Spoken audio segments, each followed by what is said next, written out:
Hello everyone, আসসালামু আলাইকুম। সবাইকে টেকনিক্যাল অ্যানালাইসিস ইনস্টিটিউট বিডিতে স্বাগতম জানাচ্ছি। ট্রেডিংয়ে আমরা যে ভুলগুলো করছি এটা নিয়ে আমি একটা সিরিজ চালু করছি। আজকে হচ্ছে তার 17 নাম্বার ক্লাস বা 17 নাম্বার ভিডিও। তো আজকের ভিডিওর যে টপিক নিয়ে আমরা আলোচনা করছি, ইনফ্লুয়েন্সারদের প্রফিট দেখে না শিখে ট্রেডিং শুরু করা। মানে বাংলাদেশে এটাই সবচেয়ে বেশি হয় বা ট্রেডিং মার্কেটে এটাই সবচেয়ে বেশি হয়। সবাই কি করে যে তাদের প্রফিটগুলো শেয়ার করে। মনে করেন সে আজকে $500 প্রফিট করছে, সে $10,000 প্রফিট করছে, সে $220 প্রফিট করছে। তো আমরা তার প্রফিট দেখে চিন্তা করি বা মনে করি যে আমরাও মানে তার সাথে যদি ট্রেডিং করি তাহলে আমরাও প্রফিটেবল হব। বাট এটা কখনোই সম্ভব না। এটা যদি হইতো বাংলাদেশে আর কেউ চাকরি করতো না, পোলাপাইনগুলা এরা শুধু শুধু ট্রেডিংই করতো। ঠিক আছে?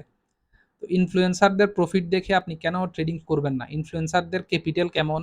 সে কি পরিমাণ, মানে তার কাছে ক্যাপিটাল আছে মনে করেন $1,00,000, সে $1,000 একটা ট্রেডিং এ লস করতেই পারে। ঠিক আছে? কিন্তু আপনার কাছে তো ওইটা নাই। আপনার কাছে আছে $100, আপনি একটা ট্রেডে $50 লস করে বসে আছেন। তো আপনি পরের ট্রেডটা আপনি করতে পারবেন? পারবেন না। তো ইনফ্লুয়েন্সাররা প্রফিট দেখায় হচ্ছে, মানে এটাকে কি বলে? মাছ ধরার জন্য, মানে মুরগি ধরার জন্য।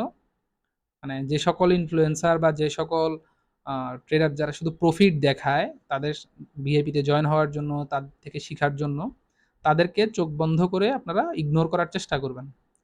মানে প্রফিট দেখে লোভ দেখানো, এটাই হচ্ছে ট্রেডিং মার্কেটের সবচেয়ে বড় স্ক্যাম আরকি।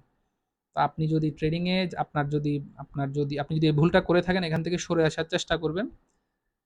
ইনফ্লুয়েন্সারের প্রফিট দেখে আপনাকে ট্রেডিং করা যাবে না। আপনাকে আপনার ক্যাপিটাল অনুযায়ী, আপনার মানি ম্যানেজমেন্ট অনুযায়ী, আপনার ট্রেডিং এর সাইকোলজি সিস্টেম অনুযায়ী আপনাকে ট্রেডিং করতে হবে। আপনি সেই অনুযায়ী প্রফিট করতে পারবেন। ঠিক আছে?